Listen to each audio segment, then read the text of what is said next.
Kentucky update. We had to move it a little bit earlier today, but wanted to make sure we got you as much information as possible.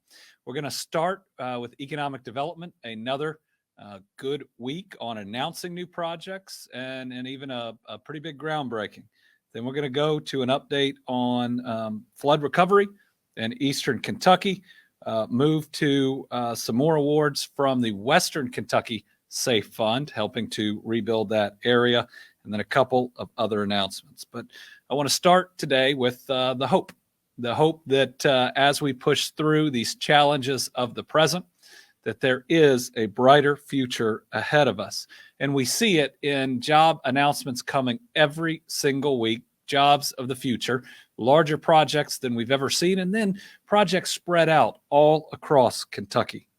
So it starts today with one of the biggest investments in our state's entire history, marking a major milestone for Bowling Green and solidifying us as the electric vehicle battery production capital of the United States of America. So yesterday, I joined local officials and leaders from Envision AESC, a world-leading Japanese electric vehicle battery technology company, to break ground on the company's new Gigafactory at the Kentucky Trans Park in Warren County. This is a huge facility they're building, 3 million square feet, that'll produce the next battery cells and modules, powering the next generation of electric vehicles produced by multiple global automotive manufacturers. They serve multiple different car and truck brands. They were originally part of Nissan, making the Nissan Leaf, making them the longest battery producer in the United States. This is the second largest project ever announced in the Commonwealth. It's creating an amazing 2,000 great jobs for our residents. It is a $2 billion investment, and that's where it starts. As the company grows, as they get new customers, the plan for them is to add on to what is already a $2 billion facility. The project is an integral part of a more than $8.5 billion now being invested in EV-related projects across the state. Think about that. That's about the last two and a half years, $8.5 billion going into EV projects in Kentucky alone. And we've announced over 8,000 full-time jobs in the area. By 2027, company leaders for Envision anticipate powering up to 300,000 electric vehicles every single year. Envision is a company with a tremendous track record and even bigger ambitions for the future. This is an extremely important global company, and we are proud they chose Kentucky to locate. As you know, since announcing Ford and SK, and since announcing Envision, we've now had 4 direct suppliers make announcements that they are coming. That's just really in the last 3 weeks. And then so many other companies that are also making investments to be in the EV area. That was Toyota's $500 million. Last year, it was Firestone adding 250 workers for the EV market in Whitley County. That was last year as well. This is transformational. What's going on in the EV market right now is going to be benefiting our economy for decades to come. This and Ford are our generation's Toyota moments. And with Toyota continuing to reinvest, those are 3 powerhouses in the EV market that pretty special, pretty exciting. Next, I want to highlight an exciting project in Georgetown as Blue Run Spirits is expanding its operations with a new distillery. This nearly $51 million investment announced earlier this week is projected to create 45 quality jobs for local residents. It's going to be a 35,000 square foot distillery and a 20,000 square foot rickhouse. The new facility will also serve as the company's first vertically integrated distilling operation. It's going to be their future headquarters. I'm especially excited about this announcement as it is the first distillery to open in Scott County in 50 years. We continue to see unprecedented economic growth and momentum across several key Kentucky industries, and that rings true for the bourbon and the spirits industry. Now, since the start of my administration, we've announced more than 50 spirits-related projects for an amazing $1.1 billion in planned investments. The industry had never had that over a 10-year period prior to this administration, prior to the last 2.5 years. It's going to create over 900 new full-time jobs. The commitment we continue to see from the industry and their belief in us is pretty amazing. So I want to thank Blue Run Spirits for locating this project in Kentucky, and we look forward to their future success. We also have Delavan AG Pumps. Delavan AG Pumps, which is bringing 30 full-time jobs with the new facility to the Elkton community in Todd County. Todd County has had a good couple years. It is 2 Novellus facilities, which each one is the largest investment in the history of Todd County, and now Delavan. This $2.3 million project adds to our rapidly growing agri-tech industry and furthers our claim of being the agri-tech capital of the United States of America. Currently, agribusinesses related companies in Kentucky employ more than 20,000 people throughout our state. Since the start of our administration, $935 million in new investments, 2,000 new jobs for our residents. So this new Delavan operation, which is going to locate in the existing Marsh building on Main Street in Elkton, will house production and warehouse operations in support of their growing lawn and garden business. New jobs at the facility include management, engineering, and assembly positions, and operations expected to begin in the next 2 months. We continue to attract quality employers day in, day out, week in and week out. Specifically, Delavan leadership noted our ideal geographic location and the availability of a skilled workforce as decisive factors in their choice to locate in Kentucky. I want to thank Delavan for selecting the Commonwealth and for selecting Todd County. Finally, I'm excited to announce further commitment to Kentucky site selection and community readiness initiatives with the addition of a build-ready site in Pulaski County. The new site in the Somerset Paducah Economic Development Authority Commerce Park will include a 100,000 square foot building pad on 22 acres for industrial use. This site will help attract a quality company to the region. And let me tell you, even when we just announce these things, before they're not even installed, we start getting calls.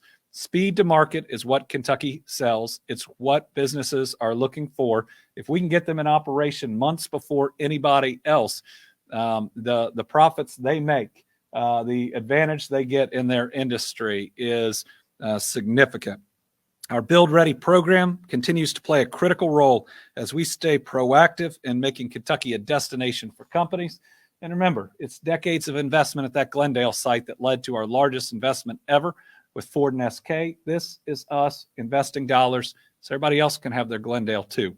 So we can make sure that these jobs are announced all over Kentucky, which is what we've seen, more geographic diversity and jobs announcements than any of us can ever remember. So thank you to the Somerset Pulaski Economic Development Authority and state officials for establishing this new build-ready site. It won't be long until it's filled. All right, let's turn to our most recent update on flooding in eastern Kentucky. Remember, we see 3 major phases. There's the emergency phase, the stabilization phase, and ultimately the full rebuilding phase. On the emergency phase, still 39 fatalities, 8 in Breathitt, 2 in Clay, 19 in Knott, including those 4 children, 3 in Letcher, 7 in Perry.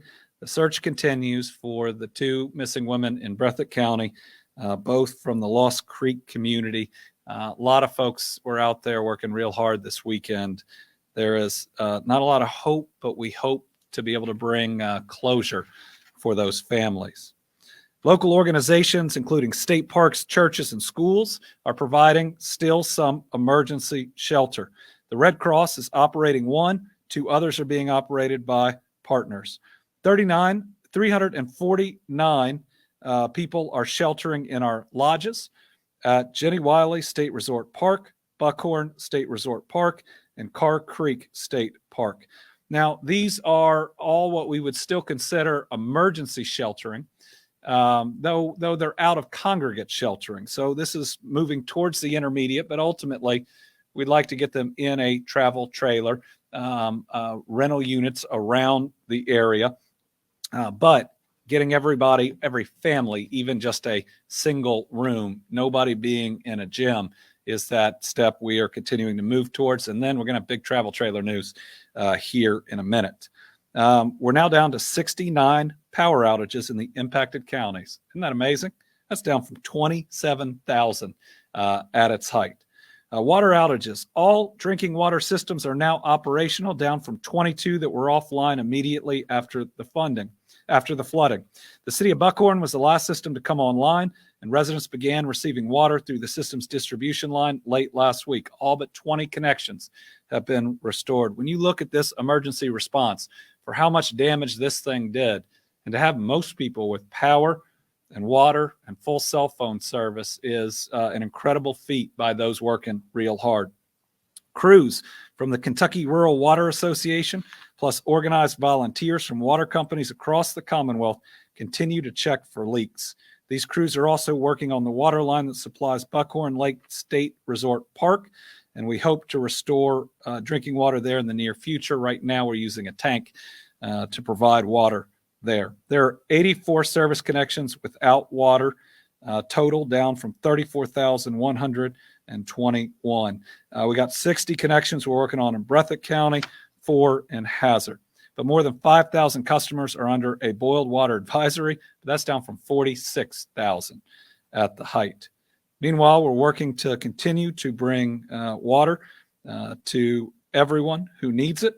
For private well owners, and I don't think we said this before, the U.S. Environmental Protection Agency recommends following instructions posted on the EPA's website what to do after the flood. If you have a private well, make sure you go to the EPA's website and look at what to do after the flood. All right, let's talk about the stabilization phase.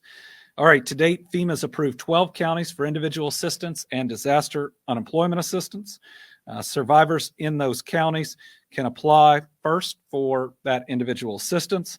They can also apply for $500 in critical needs, $300 for the clean and sanitize program, 13 counties for public assistance, and 4 counties for direct temporary housing assistance.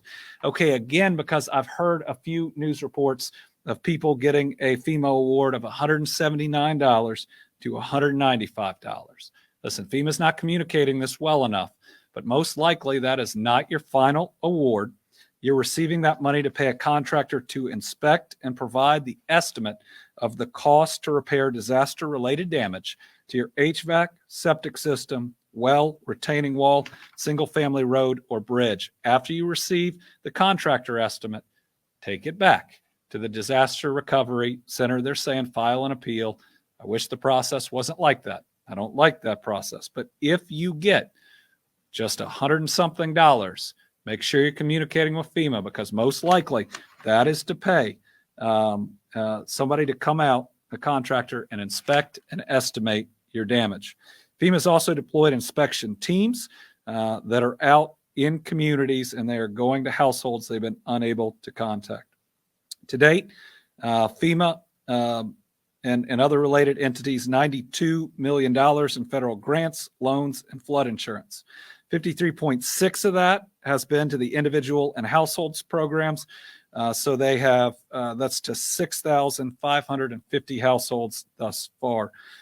42.2 million in housing assistance grants to homeowners to bring their damaged properties to a sanitary and habitable condition. 9.7 million in other needs assistance. So they've approved 6,550. Total applications now 12,616. We've been working hard to turn around 2,700 applications that were originally denied that have now been approved.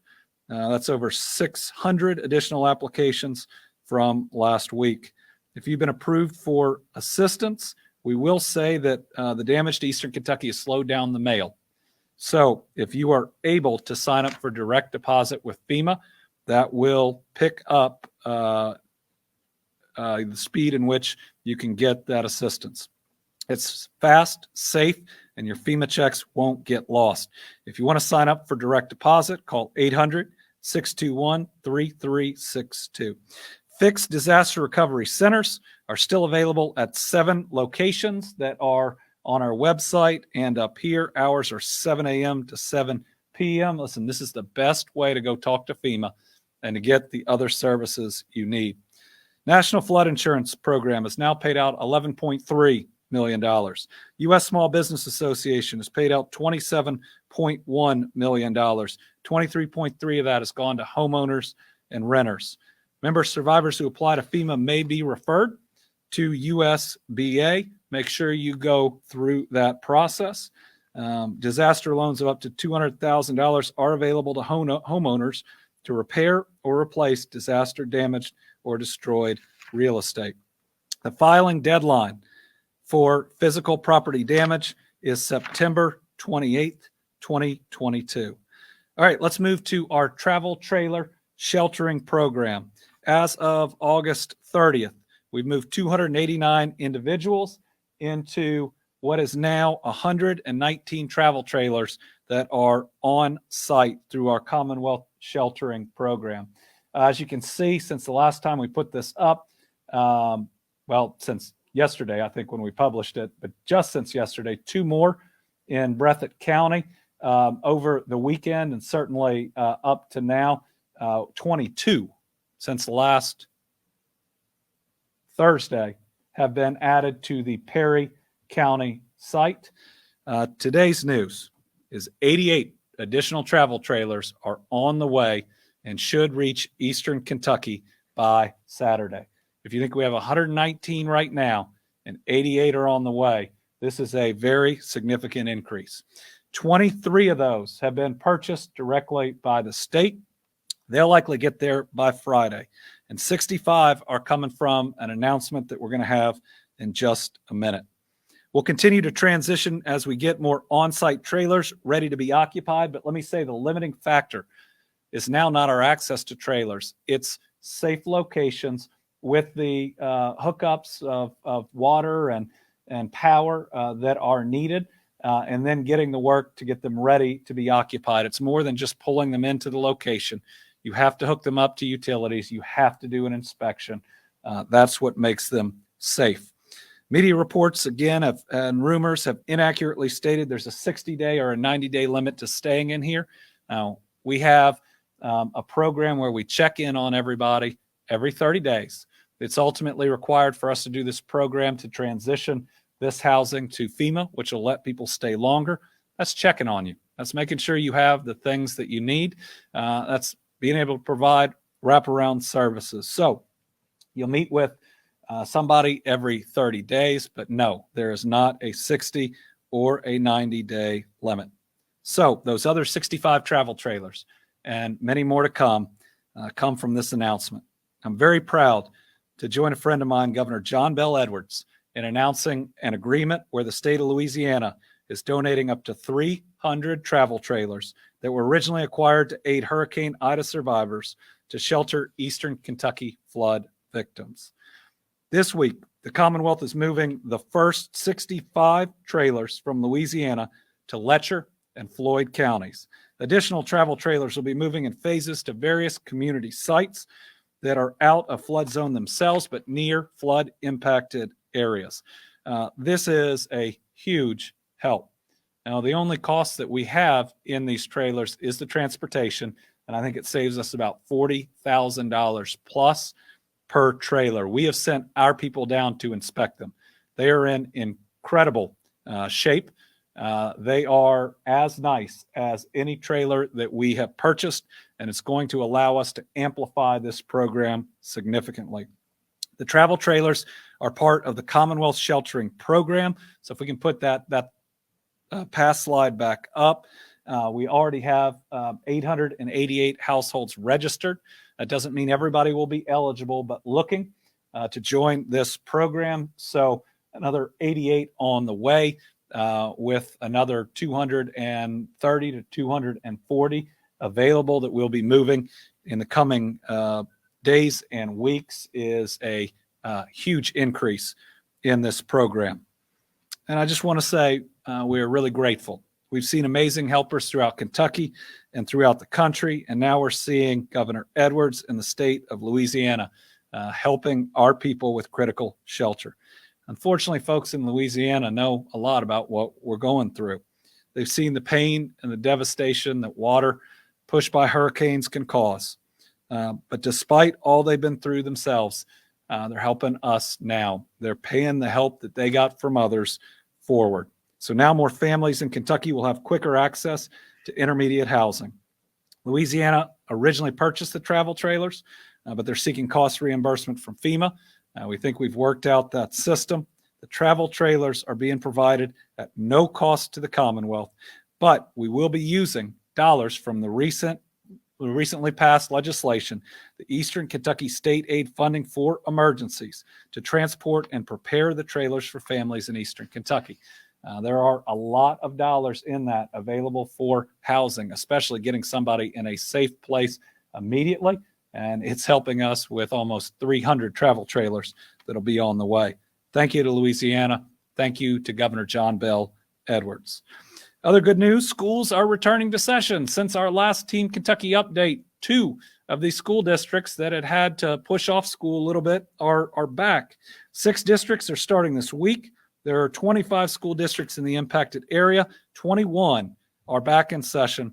4 districts are currently scheduled for late September. I want to mention again, disaster unemployment assistance is available in 12 Eastern Kentucky counties. You can go to kcc.ky.gov or call 502-875-0442. The deadline is September the 6th. And I want to take just a moment to focus on this because there haven't been a lot of claims here or to other unemployment. If you are out there and you are struggling week to week right now in this area, we need to get you into one of our safety net programs. That way, if this charity or that charity has helped out this week, you're not scrambling the next week. That's unemployment or disaster unemployment. That's the SNAP or disaster SNAP. Those are the food assistance programs. We went through this in Western Kentucky too to stabilize everybody. We need to get you in the programs that you qualify for. Cabinet for Health and Family Services. In good news, the deadline to apply for disaster food benefits has been extended. So residents and people working in 12 counties that suffered the most significant damage now have until September 2nd, that's 2 extra days, to apply for disaster SNAP benefits. You can do that by calling 833-371-8570. Applications are being taken by phone 8 a.m. to 4:30 p.m. Wednesday through Friday. You can also do it in person at a DCBS office or at any disaster recovery center. As of today, SNAP replacements are at about 4,100. All right, that final phase, that rebuilding phase, again, will include a significant amount of housing. We are looking at multiple locations across each of the hard-hit counties on how we could move those that want to be further away from the water to an area that does not flood.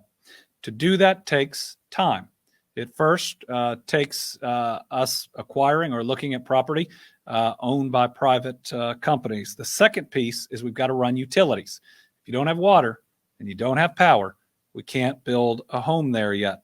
The recently passed legislation from the special session last week not only includes money for intermediate housing, let's get a roof over your head right now, it includes money to allow us to run the water, the power, and anything else to start working towards this long-term housing in a safe place. It also has us working with FEMA right now about what the program looks like for those that want to live in a safer place, but still in their county, about the FEMA buyout program, which is going to have to equate roughly with what it takes to move somewhere else. This is very active right now with multiple cabinets working through it and the resources we need to begin preparing for it and to speed it up. What I'd say is just like debris removal, the first couple days or weeks are slower than anybody would like to see because the destruction is still around you. In housing, you're still worried about what's next. You're worried about the next week, or you're worried about the next 6 months. But once you get everything in place, you see that rapid increase and progress. We're seeing that in debris removal right now in the east, going through the creek beds, picking up so much debris, just like we saw in the west. Just remember, I know it's hard, but this is a several-year rebuilding project. And that's really hard on the families that are there. It's going to take the time. It's going to take the effort, but we are there for the long haul. And we've also got to understand that, if you've had your home wiped out, saying getting you back on your feet is going to take 1.5 to 2 years is pretty frustrating. We get that. So let's make sure we're showing compassion to those that have been in harm's way while also continuing to provide them hope. Team Eastern Kentucky Flood Relief Fund, now a little over $8.5 million donated by 36,361 donors. We've paid all 39 funerals for those we've lost. And we announced last week that for everyone that qualifies for FEMA individual assistance, that's over 6,000 already, we're going to be providing a payment of $500 above and beyond any amount you qualified for. And that doesn't matter, no matter how much FEMA awarded you. I know most people feel like it's too little. Everybody who's awarded anything by FEMA will be getting anything through the individual assistance program. It's going to be getting $500 from this fund. Nobody has to apply. We're working with FEMA right now. We are going to get your information, and we are going to be able to get these dollars to you. Hoping to have another announcement about use of these funds next week, similar to what we were able to do in the West. But people can still help. At this point in the West, we had about $40 million in the Team Western Kentucky Tornado Relief Fund. We're at about $8.7 million in the Eastern Kentucky Fund. Remember, this is the only fund that is fully transparent, subject to open records that will have legislative oversight. And other than credit card processing fees, zero administrative fees. We're administering it all ourselves. You can help by donating at Team EKY floodrelieffund.ky.gov. We're going to be there as long as it takes. And we want to be there to be either a shoulder to cry on, somebody to listen to frustration, but ultimately to help with a firm commitment that we will get each of these communities back on their feet. So let's move from east to west, because we are still rebuilding after the deadliest, most devastating tornado event that Kentucky's ever experienced, and probably the United States has ever experienced. If you remember, it struck just 2 weeks before Christmas last year. Since early May, we've announced millions of dollars in that Western Kentucky Safe Fund that was the model for what that special session just passed. So today, we have more awards. And what we have seen in each of these is when it opens up, you'll have a lot of applications. And then people will deploy those dollars, and then they come back because rebuilding takes time with additional applications. So today, I'm announcing more than $3.3 million in additional Safe Fund awards to the city of Mayfield and Fulton County, as well as several eligible utilities in the region. The Safe Funds today include the following: more than $257,000 in Fulton County to help with strained fiscal liquidity, paving costs, and FEMA ineligible debris removal. This makes sure that the county is able to do what is necessary without going bankrupt, either waiting for FEMA to reimburse them or what FEMA doesn't reimburse. More than $2.4 million to the city of Mayfield for FEMA ineligible debris removal, hauling expenses, and tipping fees. Thank you to both the mayor and the judge in Graves County, certainly to the Fulton County Fiscal Court for their hard work. $35,000 in financial assistance to the Marshall County Refuse District for repairs to roads damaged by debris removal trucks. $400,000 to the North Marshall Water District to help repair damaged underground water lines ineligible for FEMA assistance. $110,000 to the Princeton Electric Plant Board in local FEMA match funds and financial assistance for interest due on loans taken to ease strained financial liquidity. And nearly $90,000 for Salt River RECC to cover FEMA ineligible expenses for the replacement of utility poles, lines, and equipment, as well as personnel costs associated with the emergency response.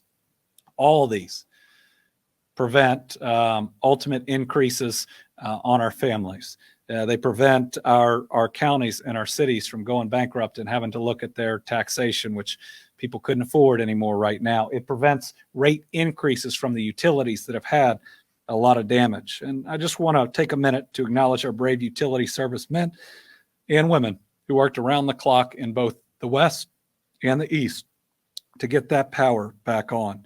We are now and will continue to be with each and every one of these communities from Mayfield to Martin County and everywhere in between. And we will continue on that full rebuilding effort. But I think the West shows us that it does take some time. So if you remember, in Western Kentucky, we announced out of the Team Western Kentucky Tornado Relief Fund $16 million that's going to fund 300 homes built by 3 nonprofits.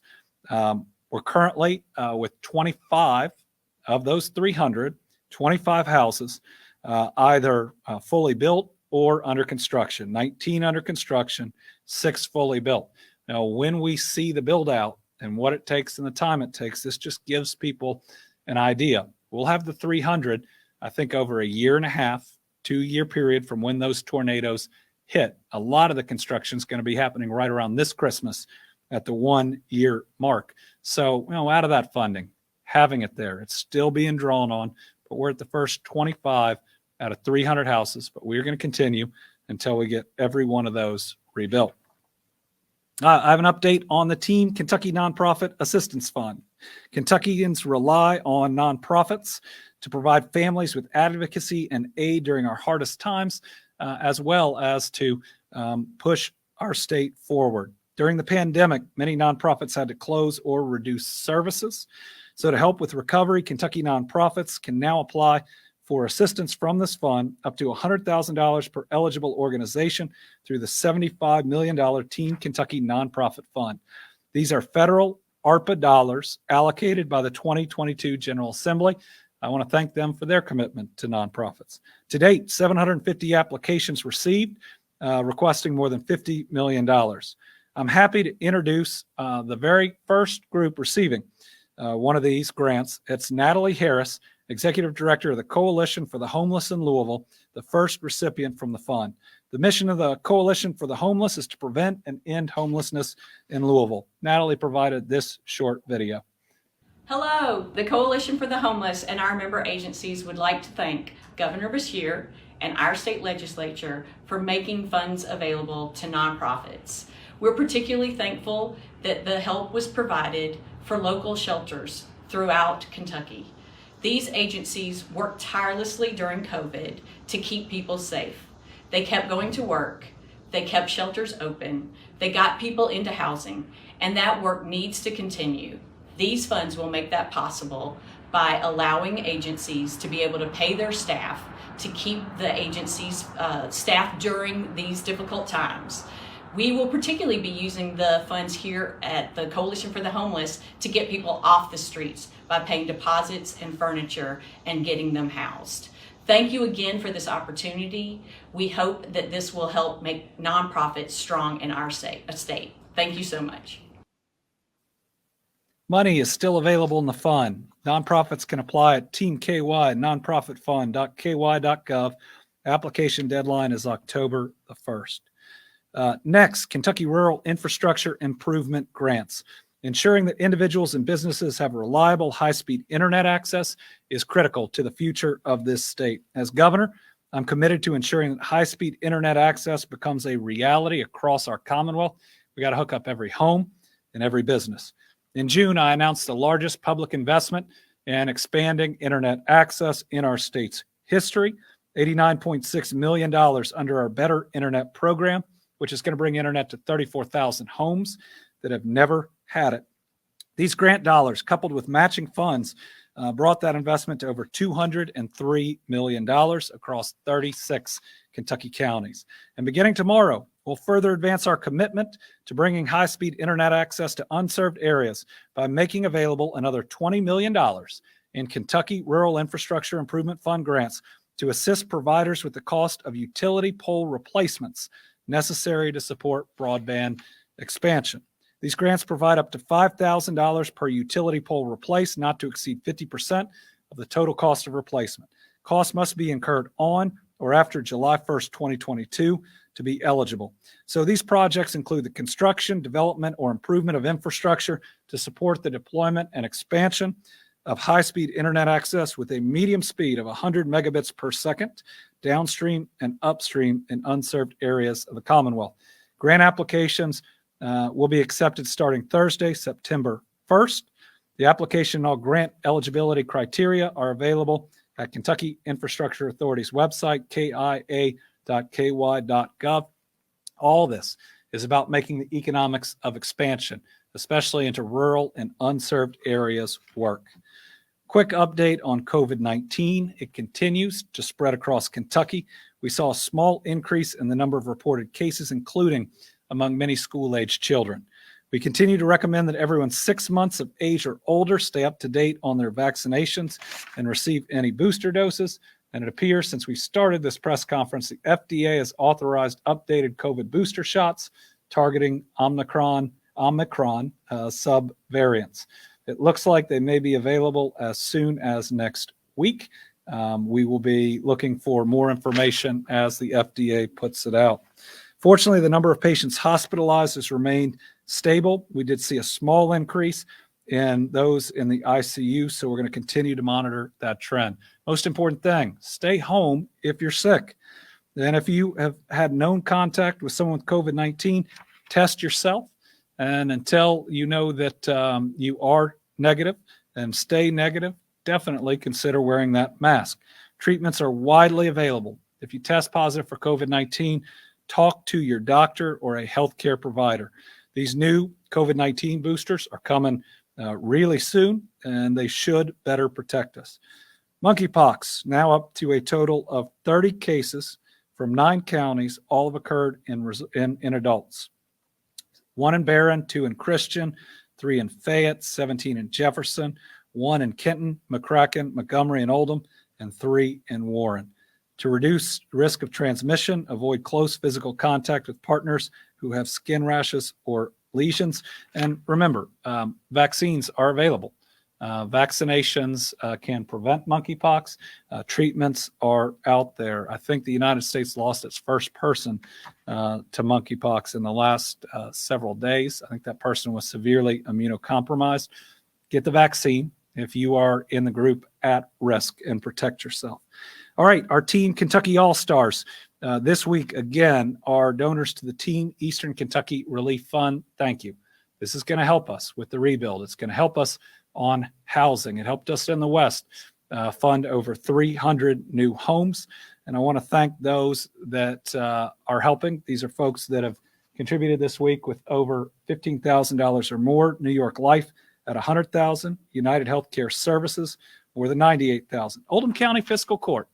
Oldham County provided $50,000 to the Eastern Kentucky Fund and $50,000 to the Western Kentucky Fund. So thank you to the judge and that fiscal court. That is really incredible. It came in. He hadn't even called me. Talk about knowing you're going to make it through something. That was really special. Solaris Diagnostics, $50,000. CC Metals and Alloys, Fiberform Containers, CSX, all $25,000, and Stantec for $20,000. Thank you for everything you are doing for Team Kentucky.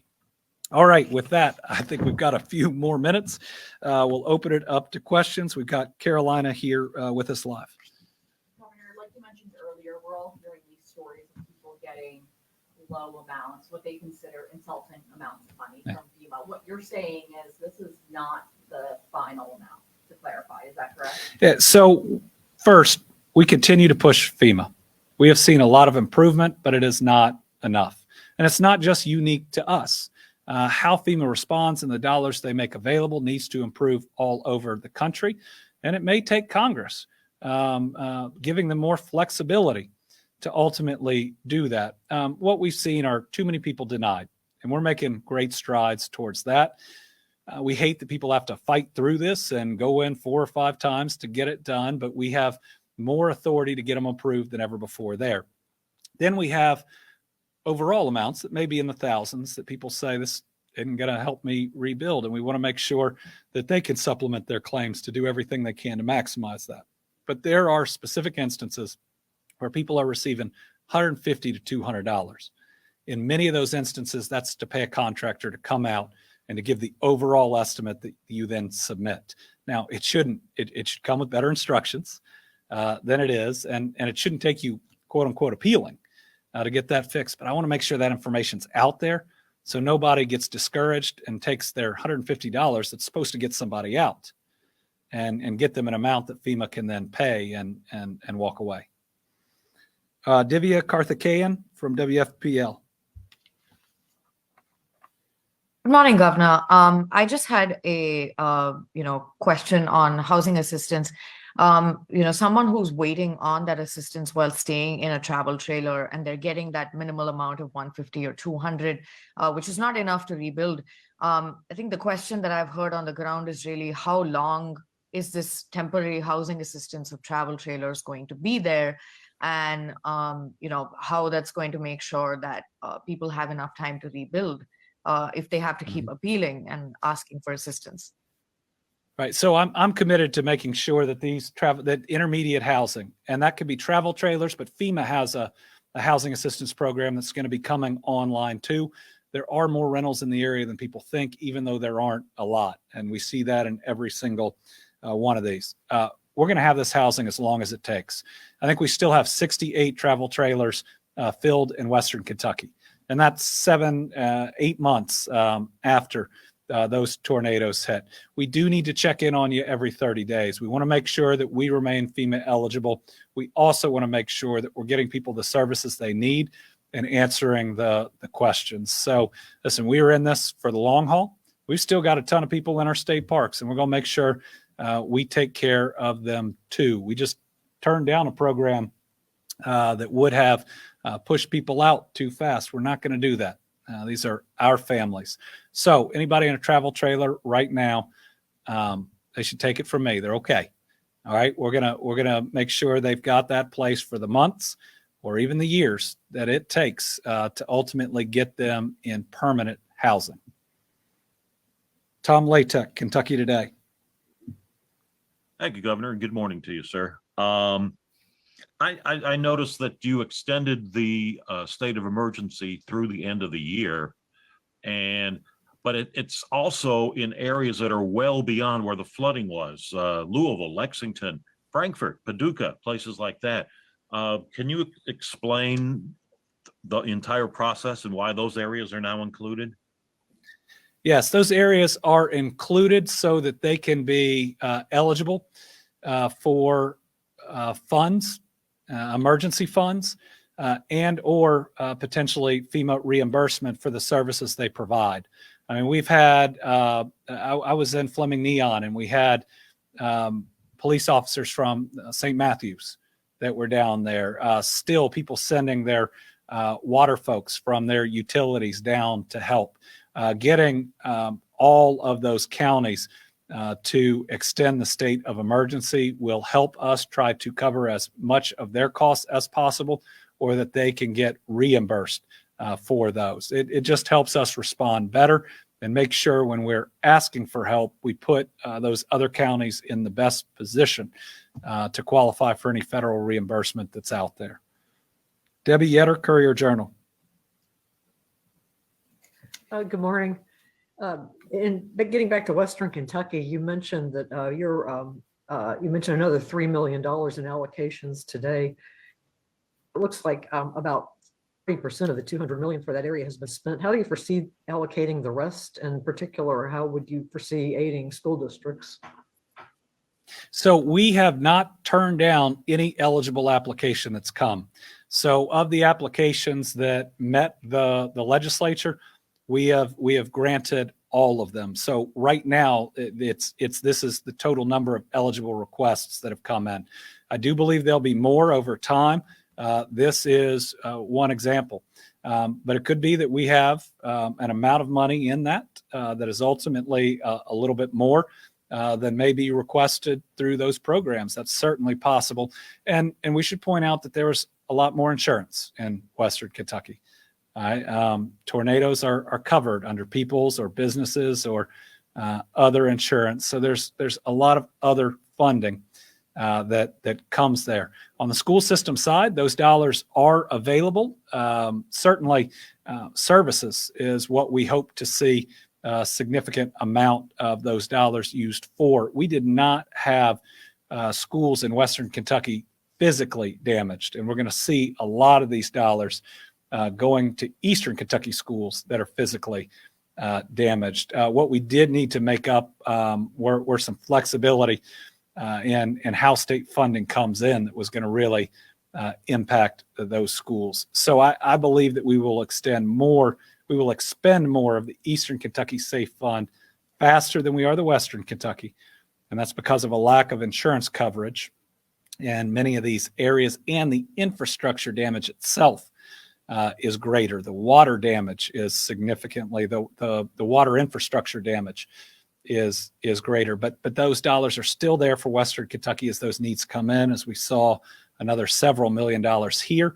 And some of these areas are still waiting to determine if something is reimbursable from FEMA, and when it's not, it can be used from that too. I will say I think the Western Kentucky Safe Fund has gone well. We've gotten dollars out quickly. We've been able to say yes to everything eligible, and it creates a good template for Eastern Kentucky. Eastern Kentucky, the applications are already out to the counties and the groups. I know that they are filling those out now.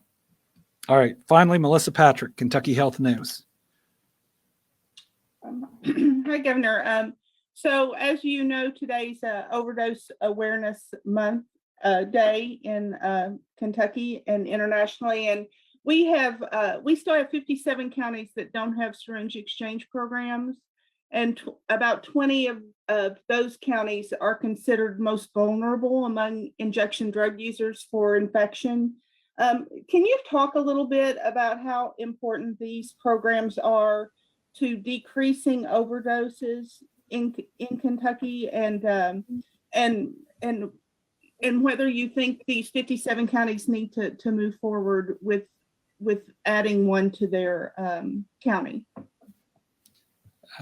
As Attorney General, I fought the opioid epidemic every single day, and the level of addiction out there is concerning, and especially with all of the fentanyl and all the types of fentanyls that are out there, it is as deadly as it's ever been. Listen, I've not only gone after opioid companies, invested in treatments, worked with law enforcement. I personally pulled an overdosing man from a car and watched him stop breathing in a street in downtown Lexington. I believe in syringe exchange programs, or call them needle exchange programs. They work. It's an opportunity to keep somebody safer from not just helping someone with addiction, but it prevents us from addiction and hepatitis and AIDS. It is a program where we can talk to people who are going through it and who are in need. And listen, I get what some of the feelings and some of the arguments are out there, but with our level of addiction, with the number of people we are losing, it's time to just say that this is a step, and if you have to feel that way, a necessary step to address it. I think it ought to be in every county. It's just a public health method that absolutely works. And for those that don't have it, go talk to some folks that work one in another county. It's pretty amazing to see these folks as people walk up to exchange needles, talking to them, trying to establish a relationship. Talk to them about the success stories, because that's somebody's child or somebody's parent. These are good programs. All right, we'll be back next week. Thank y'all.